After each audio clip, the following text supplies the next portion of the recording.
I actually had a little PowerPoint because I thought it might help me with something, but I was so pleased with it.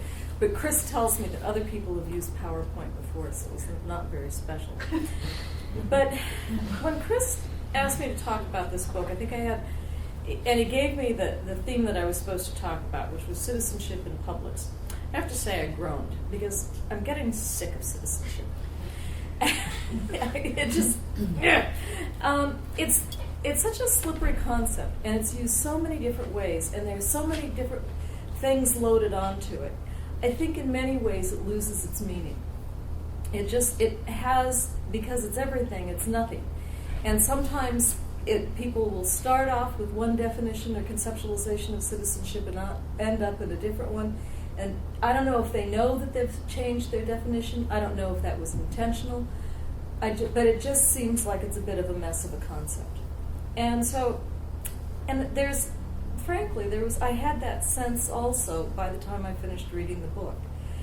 The book talks about citizenship and to some extent about the public, but it wasn't clear to me, and this is both a strength and a weakness of the book, where it's hard to, and in fact you don't want to know about authorship. But it wasn't always easy to see, for me, somebody like me, to see if the way that citizenship was being used is something that the women themselves, the women who were working as nannies, was that a concept or an idea, a claim that they were using? Was it something that the women from the PwC was using? Was it something that Jerry used to help frame part of the discussion? Or was it some combination of it all? And so it seemed to me like these notions of citizenship became blurred again. And like I say, that's always one of the difficult things when working and writing collaboratively like this. But it's also one of the strengths. And that's it. The strength, I think, is there's a kind of political strength, or a political. It becomes a political resource. So let me explain this.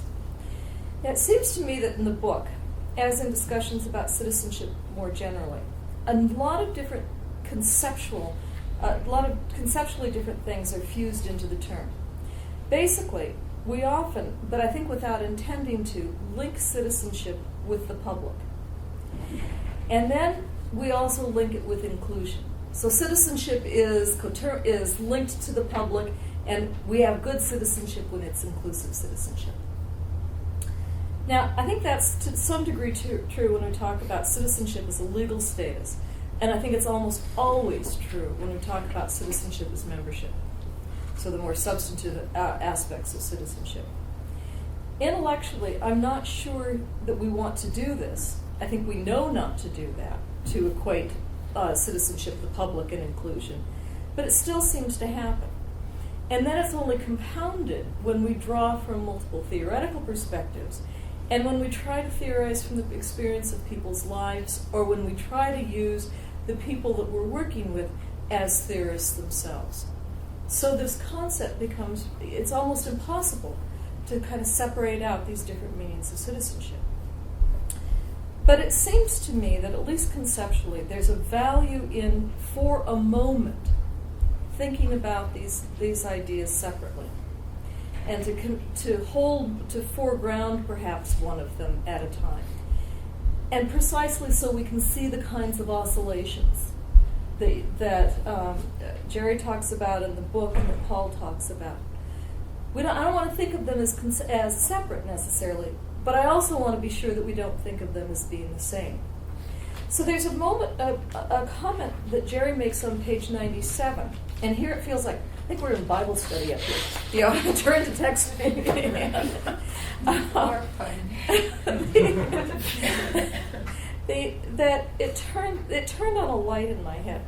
And so she's talking about Iowa Ong, who notes that some NGOs in Asia are finding in suffering the ways other than citizenship to revalue the politically excluded. They find in suffering ways other than citizenship to revalue the politically excluded. Now, Jerry makes the point that what many of the migrant women want is a kind of moral legitimacy. And that moral legitimacy was the term that kind of turned on the light for me. And she argues that this idea of moral legitimacy may be more effective than claims on abstract rights as women attempt to make a better life, as women attempt to make their employers think about what they're doing from the perspective of the nannies and from their families. Now, increasingly, a lot of my work is turning on these questions about moral legitimacy. It's one of three elements of what Don Mitchell and I have talked about in terms of a regime of publicity by which people are seen as being, and actions are seen as being legitimate members of a public. And so we've been using that as a way of analyzing how publics are made. And in our most recent project, questions about moral values and how claims gain legitimacy in public debate and how they're used to stake a claim on the public, those questions are central. Now, as Jerry and your collaborators, though, demonstrate, it's hard to do this when someone's hidden in the basement or in the small bedroom of an employer's house or can't leave the house because there's really nothing to do because they're saving every single penny to help bring their family across. So, and so Jerry talks about that in that context in her book, but we can think about it more generally. What do we know about domestic violence? We don't. Those kinds of relationships, those kinds of claims, are hidden in many respects. And what do we know about places, domestic workers, for example, where the passport is taken away from the workers, and where violence is a routine part of life, as it is in many parts of Lebanon? For them, the question then becomes, to me, how does one gain that kind of moral legitimacy? How do you access it? And how do you gain kind of a public legitimacy or legitimacy in public? And that, to me, is one of the key questions that came through the book as I was reading it, and as the theater project, as Nene starts to help explain.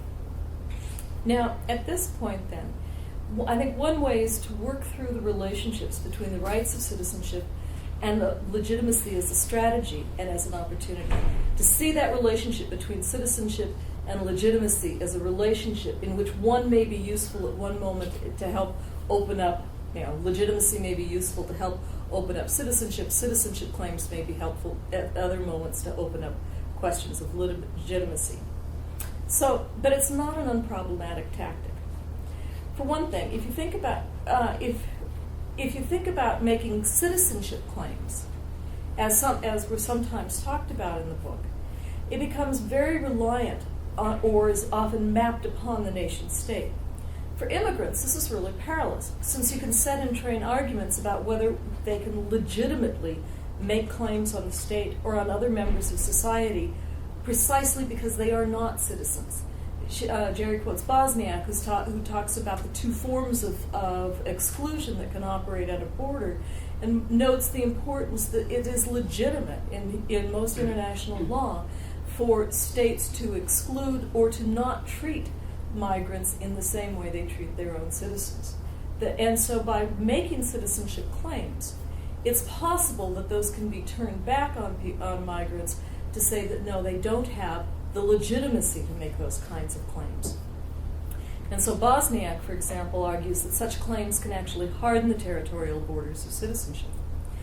Now, making claims based on a universal notion of citizenship, however, is a little better, it seems. And here you can think about the recent claims to the right to family life that are rooted in human rights law that we've been hearing about here in Britain. Now, one particularly ugly strand of those debates, it seems to me, is being narrated where deportations, or the fighting against deportation on the basis of the right to family life, is part of a broader narrative by which many immigrants are constructed as being violent, as being criminal, as not being legitimate. And furthermore, it's being taken as an excuse to limit immigration more generally and to delegitimate the International Court of Justice and its rulings in Britain. So making this claim on universal citizenship as a way of trying to improve the lot of people, of migrants, in some ways we can see leading to a reassertion of sovereignty in a particularly nasty form, I think. Yet claims on citizenship and rights carry a power, particularly in a legal context where the institutional structure that allowed immigrants to come, such as the LCP, includes the right to settle and to be treated in many ways as though legal standing as a citizen has been conferred. So there is a way in which that legal standing and those claims to rights and to citizenship provides an opportunity and a resource, in a sense, but for waging particular kinds of politics. Now, as I noted earlier, it wasn't clear to me whether the women with whom Jerry and the PwC worked made claims to citizenship, whether the PwC did that, or whether this was a theoretical frame that was layered on top of it. But the point I want to make is that the politics of such claims are varied, and they carry very uncertain outcomes. And I think indeterminacy and complexity are the words of the day on this panel, and that certainly applies in this case. Now, a second way of thinking about of building legitimacy may be through the spaces of theater or through other kinds of spaces for public address. And here, as I was thinking about this, it's kind of drawing implicitly on the work of people like Michael Warner and his ideas about spaces for publics and counterpublics, and the different qualities of spaces in terms of the opportunities it affords for public address. Now, the theater project demonstrates the potential for some spaces to open people's eyes, or in the current fashion, to unhide marginalization, exploitation, injustice, and suffering. And the theater project is intended, or is perhaps hoped, that it will be able to use this unhiding and the demonstration of suffering to change behaviors, and in so doing to enhance the moral legitimacy of claims, such that the issues that migrant women confront can be addressed.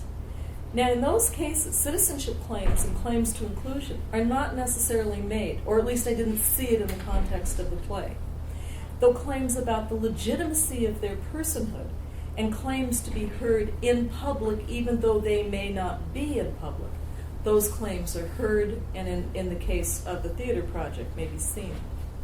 Now, as before, there are opportunities and risks posed in unhiding. Some people, quite frankly, will not see the moral or accept the moral claim. And in unhiding, people will be exposed, and moral claims may actually prove to be ineffective relative to the legitimating power of law and legal standing. Public address, in other words, doesn't necessarily lead to public understanding, doesn't necessarily lead to moral legitimacy, and doesn't necessarily lead to inclusion. So I guess the point that I was as I was trying to think through the book and what it raised, the questions that it raised for me about citizenship, were actually questions about the politics, political strategies, ways of working collaboratively, sometimes individually, but ways of working to press a claim, and it leads in some ways to very uncertain kinds of outcomes. That different paths will be taken, will be promoted by different kinds of organizations or at different moments by different actors. And so it leads to a confused, if you will, outcome, although I'm not sure that such a word makes sense in this context.